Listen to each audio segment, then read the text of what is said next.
Remember that one of my main goals in this class is to be able to get you to do as much of your data manipulation right in R prior to analysis or graphing, rather than going back to Excel or some other spreadsheet program and manipulating your data there and then re-importing into R every time you need to make some change.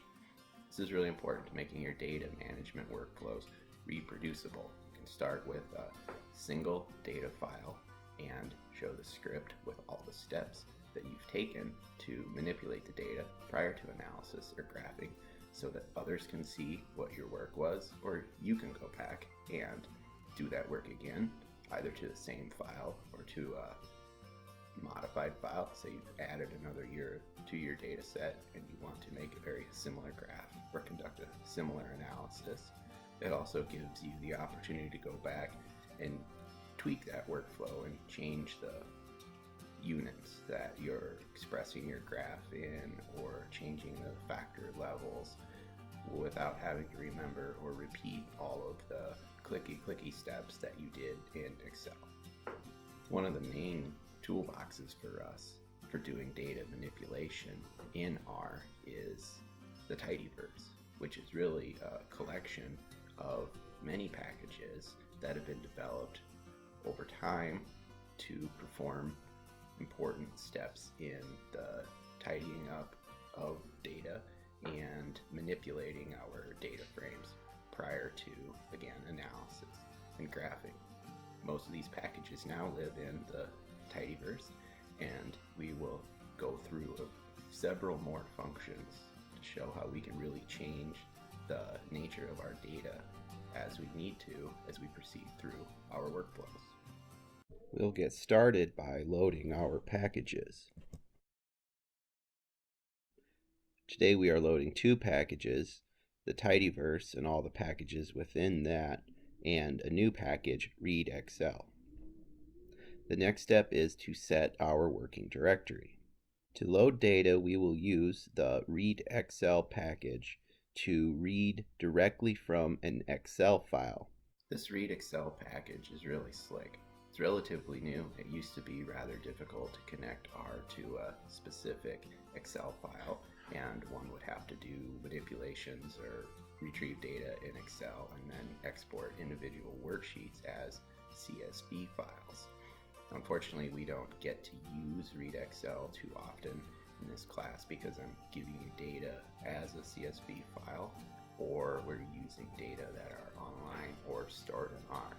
But it is really worth your time to learn how you can use read Excel and the read_Excel function if you have data stored in Excel format and want to get it directly into R without having a number of CSV files that again disrupt the flow of having reproducible code. A bunch of CSV files, you don't necessarily know what version of the data they're based on when they were created or what's in them. We begin by creating an object that provides the path to the Excel file where it is stored locally on your computer. You need to have downloaded this var example.xlsx from the GitHub page with the link above. This XL_file object gives the final path for the Excel file within the working directory. The read_Excel function will map to the file itself, which we've created here, and we'll go into it and get a specific tab or worksheet within that workbook.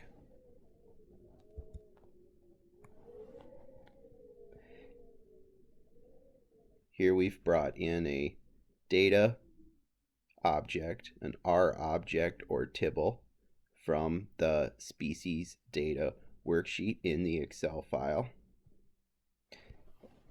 Before we move on, we'll bring in one more from the management tab within the Excel file. And now we can compare the data structure between these two objects. Both are tables with 24 rows and here 47 columns. We see first 3 identifiers for each row, defining the pasture, the treatment of that pasture, and the point within the pasture that these various data were collected from. The management is also a tibble, 24 observations long, but with 6 columns. Here we have a sample ID column and the same pasture treatment, but now we have pasture name and burn season and several observations of bare soil rather than the individual point as we had with the species table. We see here in the tibble for management that we have a single column for sample ID. We do not have that for the species table. However, we can create one using the unite function, which will create a column called sample ID, just as we have in the management table. We are going to combine or unite pasture, treatment, and point, these 3 columns separated by a period. We see that we have added this sample ID column and in fact replaced these 3, pasture, treatment, and point, with this combined column that matches up to the sample ID column that is in the management tibble. Let's take a minute to think about when this might be a really handy feature to have in your data. The first thing that comes to mind is if you need to send off data to a lab for analysis. You can have the most complex experimental design with different pastures and treatments, times and rounds and layers to your samples, but the lab doesn't care about any of that. They're going to want a unique identifier for each sample that you send them. By using the unite function, you can take the information that you have and you use to keep track of the setup of your data and combine them into a single unique identifier that you can send off to the lab. And once the lab sends your results back, you can combine the results of those analyses, which are identified by the unique identifier column, and return those back to your original data set with all of the pasture, patch, plot, time information. So it's a great way for you to go between your data set and the data set as given to and retrieved from others.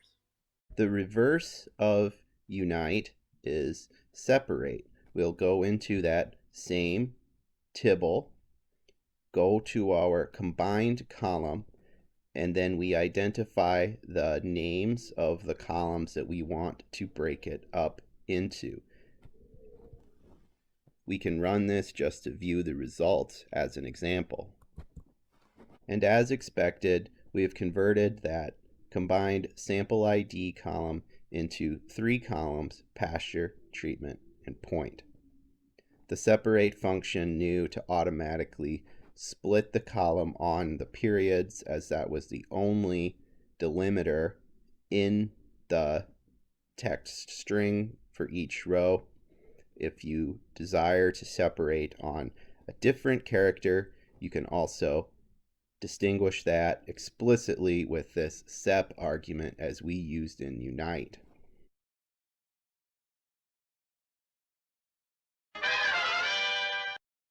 It's really critical that we understand the difference between data that are in wide format versus long format.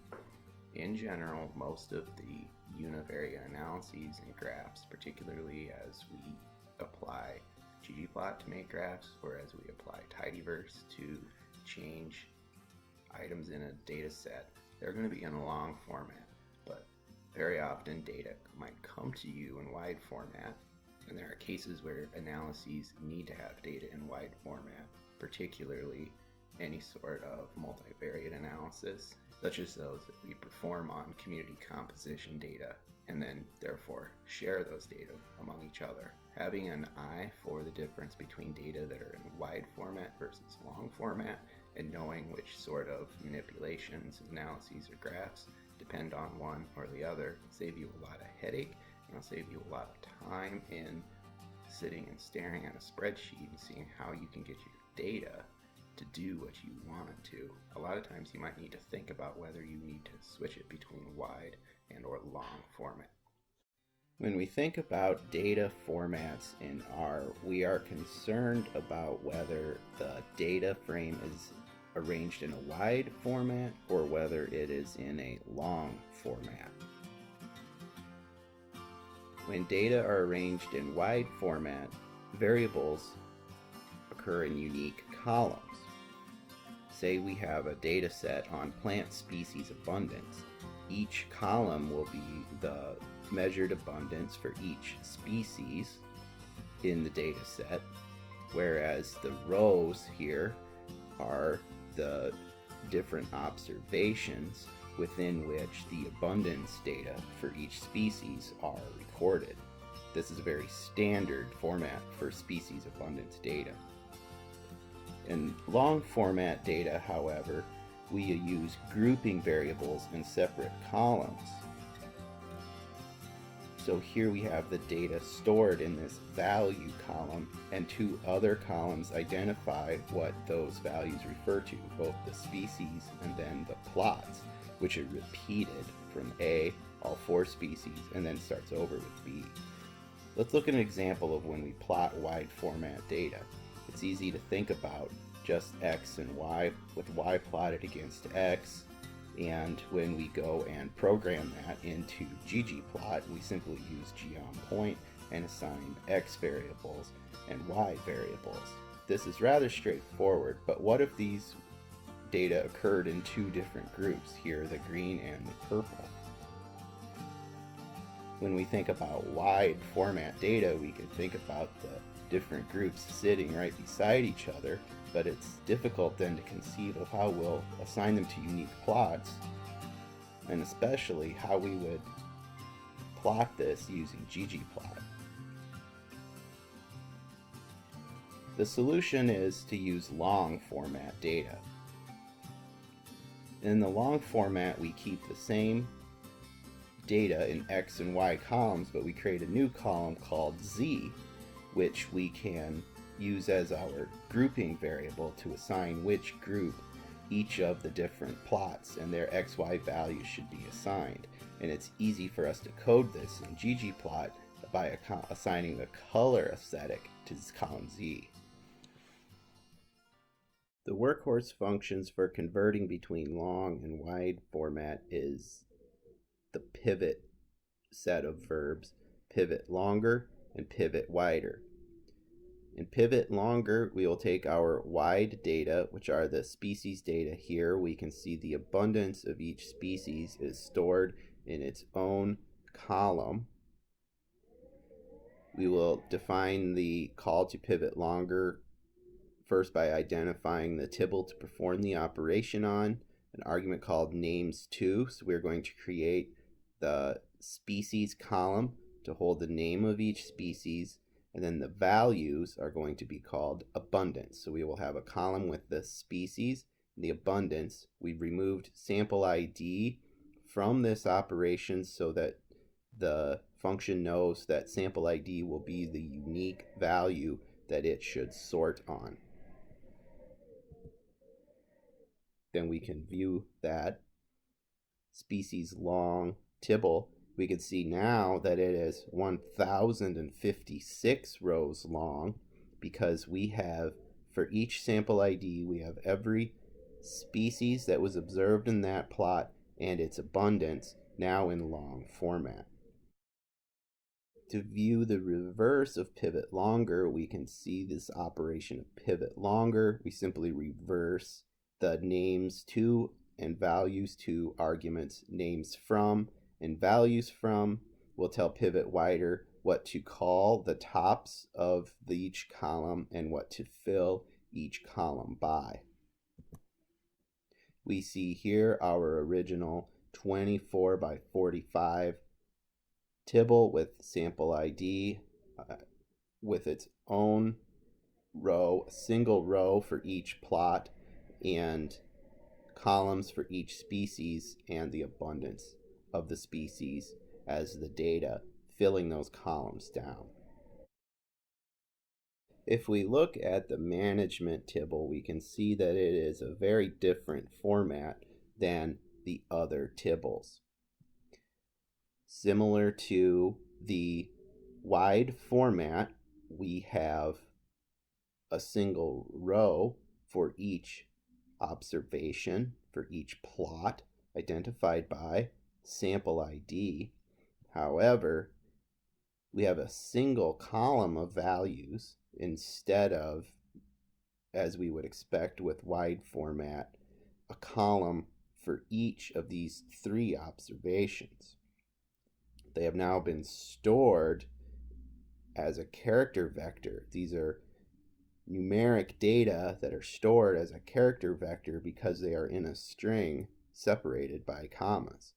Importantly, we can see that in some observations there are only 2 values included in the string, and in some there are 3.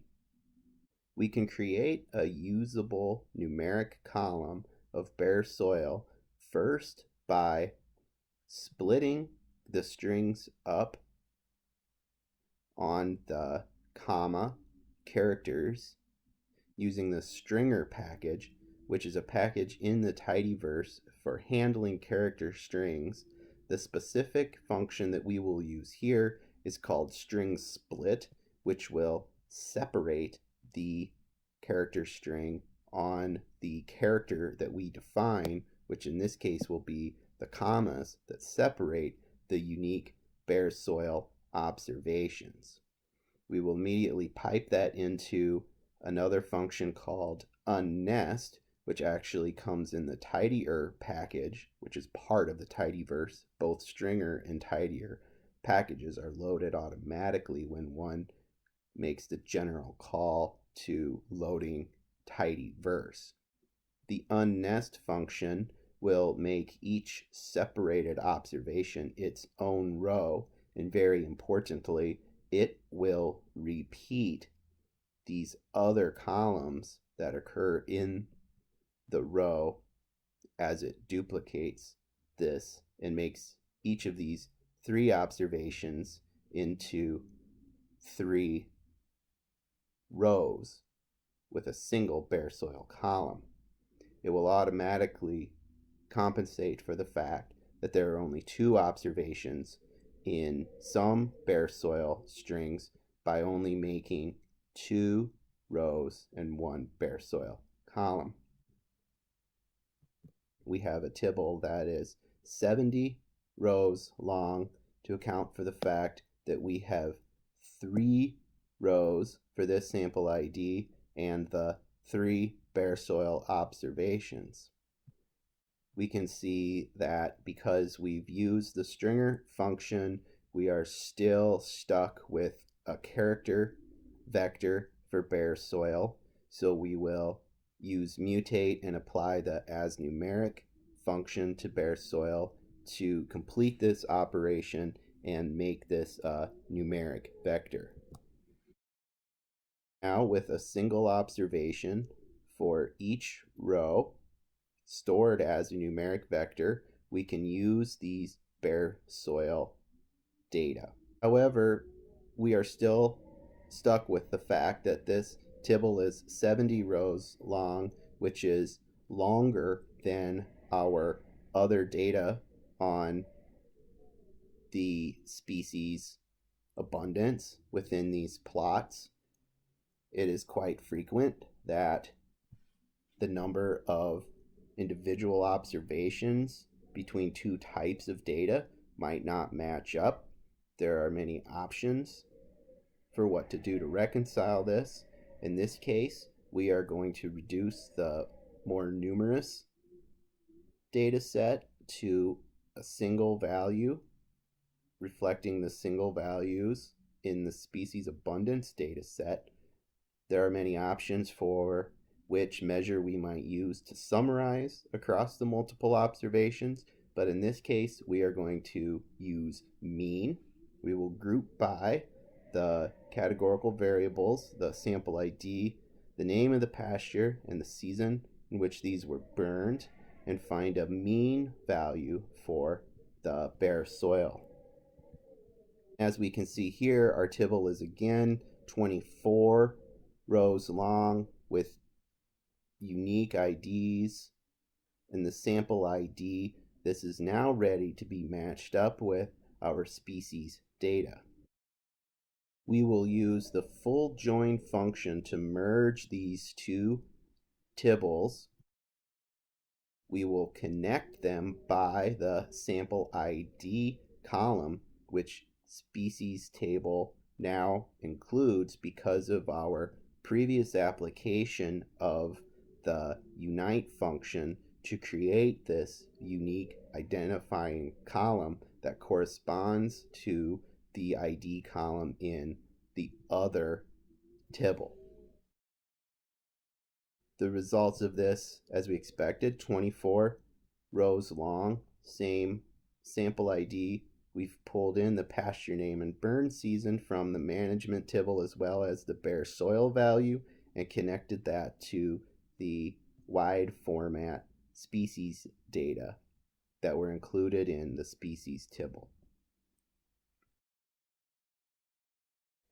And now we can use that full join function to pipe this same data frame into a call to ggplot. First, we will filter out a single season so that we can view the relationship between a species and it's the bare soil coverage. Note that we are going to subtract this from 100 because we are more interested in the amount of cover, not bare soil. It's easier to measure perhaps bare soil, but if we are interested in ground cover when bare soil is a percentage, we would simply subtract it from 100. We could either do this as a mutate in this pipe, or because it is a relatively simple operation, we do here tuck it into the AES prior to having this value assigned to X. We have here a pretty sharp graph showing the negative relationship between the amount of litter on the soil and the abundance of this species in 2 seasons of burning. Note that this plot is only possible because of the manipulations and the combinations that we did to 2 different sheets from our original Excel file using the tidyverse. The lesson this week was brought to you by the following packages and functions. From Read Excel, we use the Read Excel function. From the tidyverse, we learned how to use unite and its complement separate. Likewise, we learned how to use pivot longer and its complement function pivot wider. We also learned how to use str split to break up strings prior to using unnest. And we got more practice with the full join function. And as always, this lesson was brought to you by the letter R.